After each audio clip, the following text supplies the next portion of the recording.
Hello again to another Agakala Reacts, and today we're watching Box and why the era of cheap streaming is over. And it's a good question. Let's just move a little bit.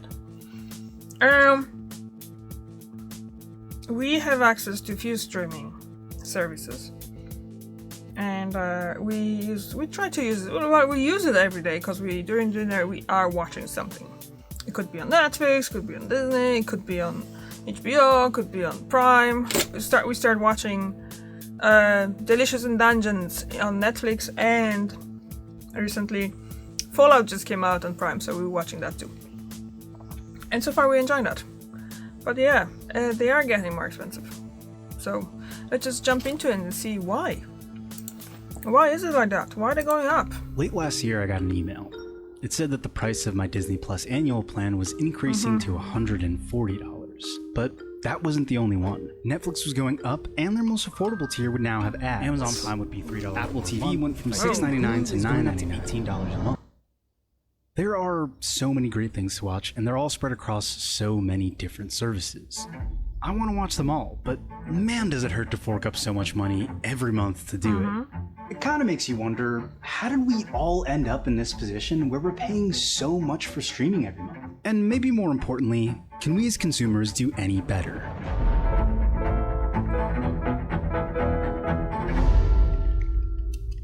To answer these questions, we first need to look at the story from the streamer's perspective. And we'll start with Netflix, the biggest, oldest streamer around. For most of its history, Netflix made money in one way: its subscribers. So if Netflix wanted to make more money, they either had to add subscribers or raise prices. This was always Netflix's strategy. As this 2021 New York Times article explains, the CEO and founder of Netflix was betting that the company could attract subscribers and raise its prices faster than the debt clock was ticking. And Netflix had taken on a lot of debt, almost $15 billion by 2020, with the purpose of building an entire platform's worth of content, ensuring that they weren't reliant on movies and TV that they didn't own, like The Office or Friends. This strategy worked, and for a long time, Netflix grew really reliably, even as its prices went up. They'd had very steady growth 2015, 16, 17, 18, 19, and then the pandemic happens in 2020, and they have their best year ever. That's Lucas Shaw, by the way. Managing editor for media and entertainment at Bloomberg News, and I'm also the author of the newsletter Screen Time.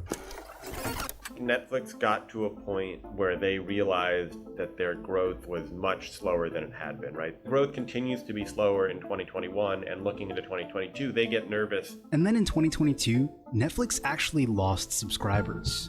Just 200,000 at first, and then a million.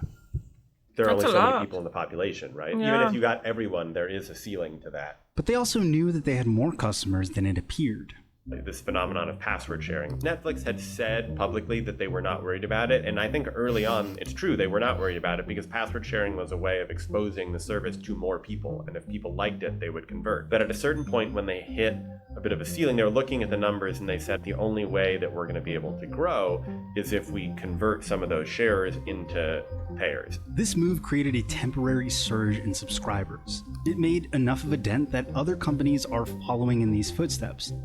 But Netflix isn't the only trendsetter. While all this was going on, another company was carving out a slightly different path.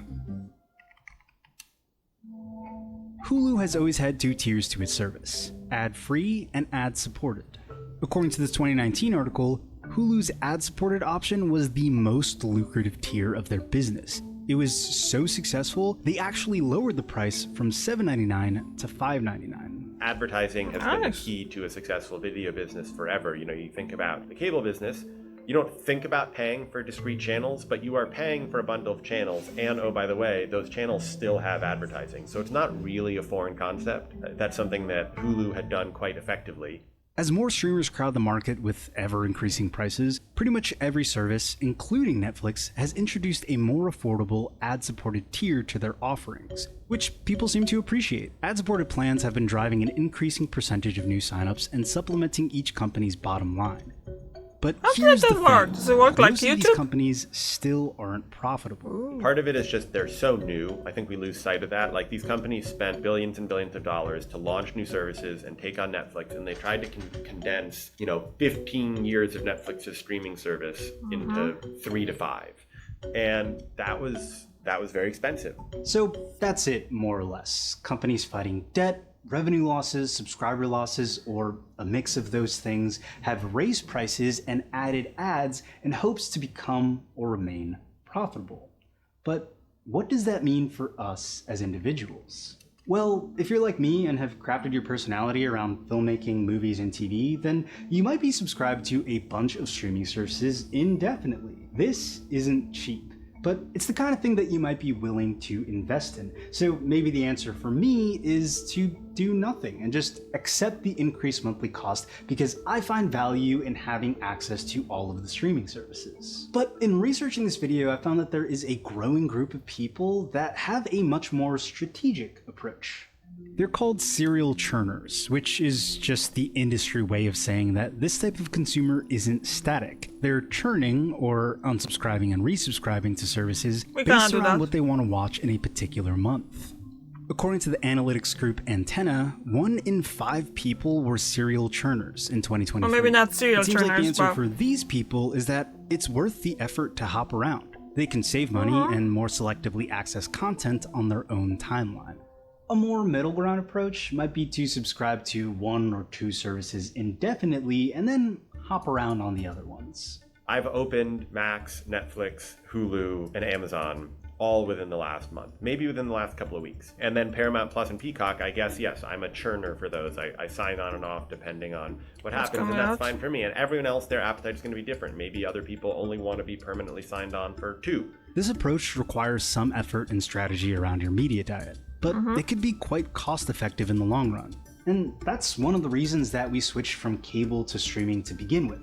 The ability to choose what you pay for. Exactly. Streaming has changed a lot. We're in a new, weird, increasingly expensive era of it. Maybe that means it's time we start looking at our relationship to streaming differently, and start asking the question, how do you make your streaming diet work for you? That's interesting, although I'm not surprised that... Oh. Did I record it without the screen? Yeah, I check it later. And if I did, I'm just gonna put it in. That can happen. Happened to me before. Anyway, so what happens is that, yeah, I signed up to Disney Plus some like 2-3 years ago or something like that, and we watched it quite a lot of like Star Wars, Mandalorian and the Marvel stuff and things like that. But then there was a bit of a time when there was nothing that kind of got our attention that much, so I decided to just cancel it. And I was actually going to do it now as well, but for some reason I got my dates a bit messed up, and I was thinking I signed up in March, so I was going to cancel it in February, but I actually signed up in December and I went through. So we have another year of it, because I signed up yearly for a whole year. And then Eric signed up, got a free, I think, 3 months with Xbox for Apple Plus, and that was pretty good too. Although we watched a few shows on that, definitely we're gonna go back to it to see Silo, because that's a very good show, and I wanna see what's going on there next. So we'll be watching that. So he's probably gonna sign up for some time then, and we're gonna watch whatever is there. Out of other ones, the Hulu, I'm not even sure if it's available in Ireland. I think it is, but I'm not sure. And Paramount Plus, it's available, but we haven't really been with them yet. Netflix, it's kind of like everywhere. Prime, that's pretty much consistent one, it's always there. The same for Netflix. So, what else? Oh, and HBO. So, yes. Excuse me. Yeah, there's always something to watch on them, but there's not always time to watch. Like, obviously we have to do stuff around the house, we're working, and we have other interests as well, like, let's say, playing games. And I like reading as well, and crafting and all that, and canning and all that, so that takes time too, outside, and can't really, and I like to kind of sometimes like focus on watching stuff, so I can't, like, sometimes some things I would just have in the background, like while I'm doing something, but sometimes I just want to like just sit and just watch.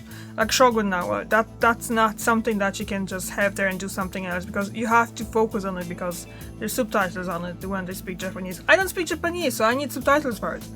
So yeah, and what else? Oh, Crunchyroll is actually really good too for anime and stuff, but that's stuff that we kind of going back and forth between as well.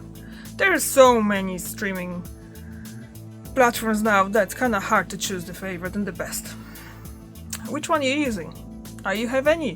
Do you watch a lot of TV, or you just stick with YouTube? Okay, thank you very much for watching, and I'll see you tomorrow.